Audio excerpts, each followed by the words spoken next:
Guys आज जो हम सिस्टम करने जा रहे हैं वो है रेस्पिरेशन। एंड रेस्पिरेशन में हम सबसे पहले स्टडी जो करेंगे वो है स्पायरोमेट्री।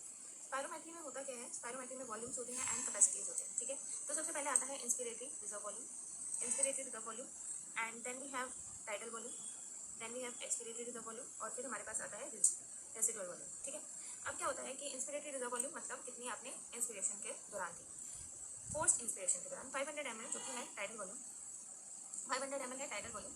तो tidal volume normal inspiration normal expiration, normal inspiration normal expiration, normal in 500 ml, normal out 500 ml। Now we are on the inspiratory reserve volume. Inspiratory reserve volume कि हम कितना एक्स्ट्रा और इंस्पायर कर सकते हैं, कि हम कितना एक्स्ट्रा और ले सकते हैं 500 ml के ऊपर। 500 ml के ऊपर अगर हम गहरी सांस लेते हैं तो हम 2 to 3 लीटर्स और ले सकते हैं, 2 to 3 लीटर्स और ज़्यादा ले सकते हैं। Now we are expiratory reserve volume. Expiratory reserve volume क्या होता है कि एक नॉर्मल इंस्पिरेशन के बाद हम कितना एक्सपिरेशन फोर्सफुली कर सकते हैं, तो ऑलमोस्ट 1 लीटर। देखो सांस अंदर लेने की कोशिश करो, ज़्यादा अंदर नहीं पाओगे। एक नॉर्मल इंस्पिरेशन के बाद सांस बाहर फेंकने की कोशिश करो, कर तो पाओगे पर इंस्पिरेशन के लेवल जितना नहीं। ठीक है, एंड फिर उसके बाद residual volume almost equals to 1 litre. तो ये हमारे पास हो गया है। अगर हम ये देखें 500 ml, 2 litre, 1 litre, 1 litre. Okay, अभी हम नेक्स्ट हमारे लेवल पे आ जाते हैं जो कि है कैपेसिटीज़। कैपेसिटीज़ की अगर मैं बात करूँ तो कैपेसिटीज़ में आती है सबसे पहले इंस्पिरेटरी कैपेसिटी। सबसे पहले क्या आती है इंस्पिरेटरी कैपेसिटी। इंस्पिरेटरी कैपेसिटी क्या होता है, दो का मिलन होता है। ठीक है, so it is IRV plus TV, that is inspiratory capacity. ठीक है, हमारे पास टीवी जोड़ना था हमको, इंस्पिरेशन में ऊपर एक मिला, हमने वो जोड़ दिया। Expiratory capacity is equals to expiratory reserve volume but TV plus TV. तो हमने यहाँ पे भी टीवी जोड़ी, वहाँ पे भी टीवी जोड़ी, तो दो कैपेसिटीज हमारी रेडी हो चुकी है। ठीक है, अब हमारे पास आ जाता है फोर्स रेसिडुअल कैपेसिटी जो कि बहुत इंपॉर्टेंट है। ठीक है, फोर्स रेसिडुअल कैपेसिटी, इसमें क्या होता है force residual capacity. Force residual capacity में क्या होता है कि हम कितना लेफ्ट है at the end of normal expiration. ये बहुत जरूरी है क्योंकि बाकी सबको सब कुछ याद रहता है एंड मोस्टली जो चीज़ है हम नॉर्मल के रिस्पेक्ट में ही लेते हैं। ठीक है, जैसे हमने इंस्पिरेशन लिया कि नॉर्मल एक्सपिरेशन को हम कितना इंस्पिरेशन करेंगे, जैसे एक्सपिरेशन हमको देखना था तो हमने उसको भी नॉर्मल के रिस्पेक्ट में देखा था, वैसे ही फोर्स रेसिडुअल कैपेसिटी भी हम नॉर्मल के रिस्पेक्ट में देखते हैं कि हमने एक नॉर्मल एक्सपिरेशन किया। एक नॉर्मल एक्सपिरेशन के बाद हमारे लंग्स में कितना बचा है, हमारे लंग्स में कितना बचा है, expiratory reserve volume plus residual volume. तो यही होती है फोर्स रेसिडुअल कैपेसिटी। अब हमारे पास आ जाती है वाइटल कैपेसिटी। वाइटल कैपेसिटी वो होती है जो कैपेसिटी इन एंड आउट हो सकती है। ठीक है, तो force vital capacity in and out हो सकती है, तो इन एंड आउट हो सकती है, कौन सी नहीं हो सकती है, यानी कि total lung volume minus residual volume. अब इसको तुम कितने भी फॉर्मुलाज बना सकते हो, तुम्हारी खुद की इच्छा है। ठीक है, that is total lung volume और total lung capacity, you can also say total lung capacity minus residual volume. Okay, अब तुम इसे कुछ भी बना सकते हो, तुम इसे इंस्पिरेटरी कैपेसिटी प्लस ER भी बना सकते हो, तुम इसे inspiratory reserve volume plus tidal volume plus expiratory reserve volume बना सकते हो। देन यू कैन ऑल्सो इन दोनों को जोड़ दो तो inspiratory reserve volume plus expiratory capacity बना सकते हो। तो तुम इसे जो चाहे वो बना सकते हो। सच मतलब पूरा मैथ्स है, प्योर मैथ्स है, गुड काइंड ऑफ मैथ्स है। ठीक है, तो ये पूरा का पूरा एक अगर एक चार्ट होगा, क्यों होगा एक चार्ट, क्योंकि देखो अगर मैं बात करूँ तो अभी इन सबको एक चार्ट के तौर पे लोग समझाते हैं। I will just do plus plus total lung capacity, ये हमारा लंग है। ठीक है, total lung capacity is equals to 4 layers. ठीक है, total lung capacity is equals to 4 layers. Okay, जैसे कि इंस्पिरेटरी रिजर्व वॉल्यूम है, टाइडल वॉल्यूम है और एक्सपिरेटरी रिजर्व वॉल्यूम है। ये हमारी हो गई वाइटल कैपेसिटी। सबसे पहले ये पूरी कर लो इसके अंदर, एंड देन हमारे पास जो नेक्स्ट आता है वो रेसिडुअल वॉल्यूम है जो कि वाइटल कैपेसिटी का पार्ट नहीं होता है। ठीक है, अब मैंने ये बता दिया है ये क्या है इंस्पिरेटरी कैपेसिटी, ये क्या है एक्सपिरेटरी कैपेसिटी, ये पूरा का पूरा वाइटल कैपेसिटी, राइट, ये पूरी की पूरी लंग कैपेसिटी। कुछ ज़्यादा डायग्राम्स की जरूरत मुझे नहीं लगती, मुझे लगता है डायग्राम्स कंफ्यूज होता है, but if you have the basic thing कि हाँ भाई वाइटल कैपेसिटी इन तीनों का मिश्रण है और इंस्पिरेटरी कैपेसिटी इज नॉर्मल तो है ही है, प्लस जो तुम कर सकते हो। ठीक है, विद ये। ठीक है, तो inspiratory capacity is the total inspiration की कैपेसिटी। तो हमने पहले टाइटल वॉल्यूम लिया, उसके ऊपर से हम IR भी ले सकते थे, तो उस हिसाब से ये उस तरह से मीनिंग समझा जाए तो हो जाएगा। ठीक है, अब आ जाते हैं कि हम ये इन एंड आउट कर रहे हैं तो हम इसे स्पायरोमेट्री से नाप सकते हैं। ये अंदर ही बैठी है, ये लंग्स के अंदर ही बैठी है, कभी बाहर आई ही नहीं है ये वाली वॉल्यूम। अगर ये लंग्स के अंदर ही बैठी है, नाम ही इसका रेसिडुअल है ना, तो ये लंग्स के अंदर ही बैठी है हमेशा। ठीक है, नो इन एंड आउट, कोई इन एंड आउट नहीं हुआ, ये कभी लंग्स से बाहर आई ही नहीं है। तो स्पायरोमेट्री से इसको नहीं मेजर किया जा सकता है ना, तुम पहाड़ते हो, तुम सांस लेते हो, सब कुछ रहता है, तो तुम उसको मेजर कर सकते हो। तो इसको मेजर कैसे किया जा सकता है, इसको मेजर किया जा सकता है गैसेस।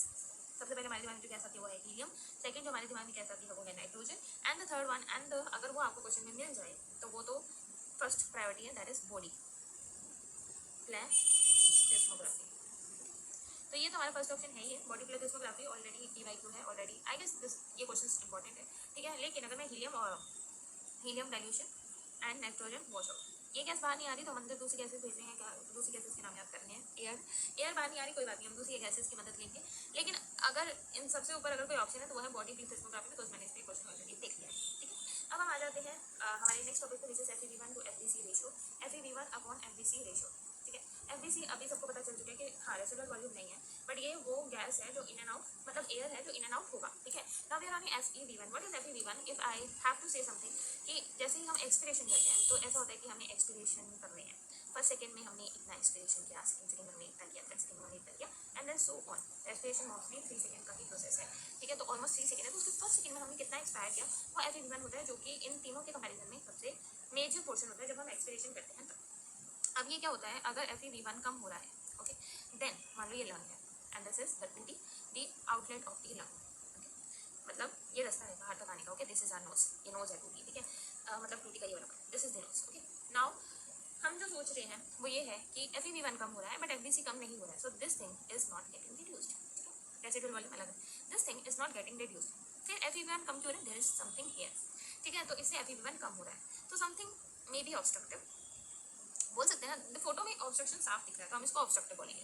ऑब्स्ट्रक्टिव के मैं 4 एग्जांपल्स देना अगर मुझे चाहूँ तो मैं दूंगी COPD, which is emphysema, first example.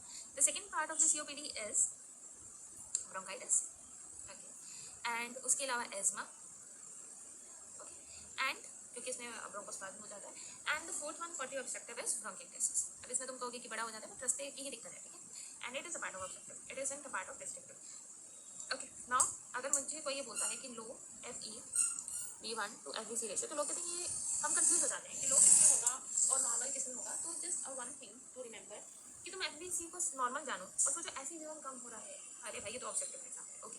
Ratio के बारे में मत सोचो, नीचे के वेरिएबल मतलब नीचे वाला भी चेंज हो सकता है, एंड पर हम उसको कांस्टेंट माने तो नाउ हम इसको बोल रहे हैं कि ये जो रेशियो है ये लो का मतलब क्या है, लो का मतलब ये है कि लेस देन 0.7, ठीक है। नाउ अगर ये नॉर्मल और हाई है, नॉर्मल स्लैश हाई, नॉर्मल है तो नॉर्मल है भाई, तो हमको जरूरत ही नहीं कि हर चीज़ में लगता चाहिए, नहीं, तो नॉर्मल है तो नॉर्मल है। लेकिन क्या होता है रेस्ट्रिक्टिव में भी नॉर्मल हो सकता है और हाई भी हो सकता है। अब जो हमारा नेक्स्ट स्टेप है, आफ्टर कि हम पहचान चुके हैं कि ये ऑब्स्ट्रक्टिव है क्या रेस्ट्रिक्टिव है, हमने कैसे पहचाना, हमने पहचाना FeV1 to FVC रेशियो पे, ठीक है।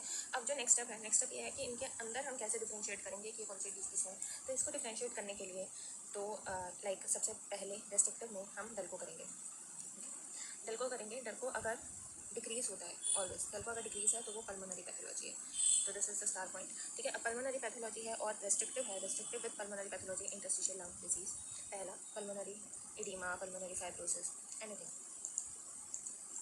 ओके। नेक्स्ट हमारे पास आ जाता है कि डल को नॉर्मल है, यानी कि कुछ एक्सटर्नल पैथोलॉजी है इसके अंदर।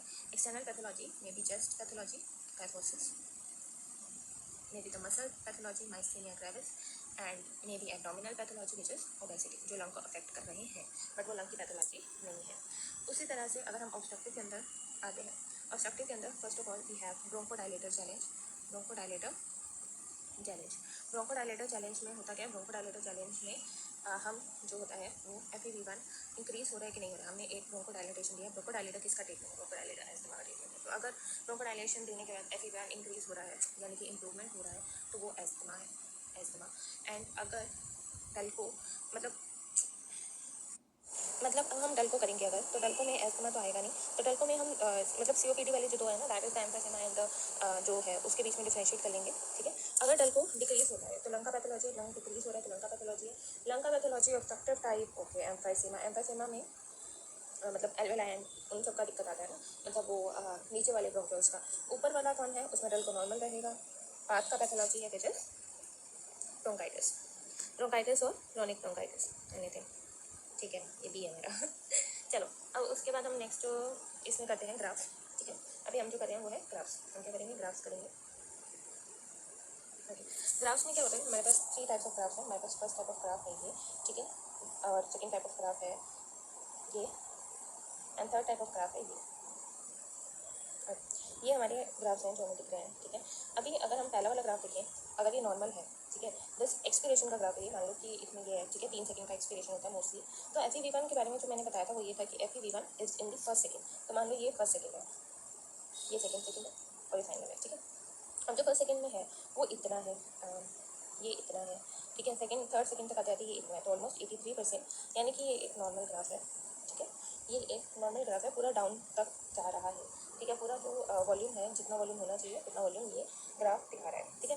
सेकंड ग्राफ में हम आ जाते हैं, तो ये फर्स्ट सेकंड है, ये सेकंड सेकंड है, ये थर्ड सेकंड है, ठीक है। अब ये जो फर्स्ट सेकंड है ये ऑलमोस्ट टोटल का 50% है, यानी कि 70% से कम है, यानी कि ये ऑब्स्ट्रक्टिव का ग्राफ है, ठीक है। इसमें आप देखोगे तो FVC भी कम होता है, FEV1 भी कम होता है, बट जो डिक्रीज FEV1 में है वो ज़्यादा है, ठीक है। डबल FVC लगाया क्योंकि दूसरी जो है FVC वो भी कम हो रही है, ठीक है। अब ये जो तीसरा ग्राफ है, इस तीसरे ग्राफ में अगर हम देखें तो FEV1 ये है फर्स्ट सेकंड, ये सेकंड सेकंड, ये थर्ड सेकंड, ठीक है। तो FEV1 FVC ऑलमोस्ट मतलब नॉर्मल जैसे दिख रहा है, बस छोटा हो गया ग्राफ ना, नॉर्मल इतना था, ये इतना तो वैसे ही दिख रहा है, बस ग्राफ थोड़ा छोटा हो चुका है, यानी कि वॉल्यूम थोड़ी कम हो चुकी है। It's almost ratio is almost 90%, ये अपॉन ये FEV1 upon FVC ratio almost 90% है, ठीक है। तो अगर ये देखा जाए तो ये हाई है, स्लाइटली हाई रेशियो। ये रेस्ट्रिक्टिव का ग्राफ है, ये तो सब कुछ हो चुका है। इसमें FVC कम हुई है, इसमें FVC यहाँ थी नॉर्मल में, यहाँ देखो, यहाँ नॉर्मल में FVC यहाँ थी, इसमें FVC यहाँ आ चुकी है, नॉर्मल से कम हो चुकी है। तो इसमें जो डिक्रीज होता है दोनों में होता है ऑब्वियसली, बट इसमें जो डिक्रीज होता है वो FVC में ज़्यादा होता है। FEV1 में भी डिक्रीज होता है, that is the single arrow, लेकिन डबल एरो मैं लगा रही हूँ तो इसका मतलब दूसरी पैथोलॉजी कम हो रही है, सिंगल एरो के साथ कम हो रही है, ओके। ये हो गए हमारे graphs, okay. So that's all for this video, thank you. Comment down all the PYQs, any doubts related to this topic.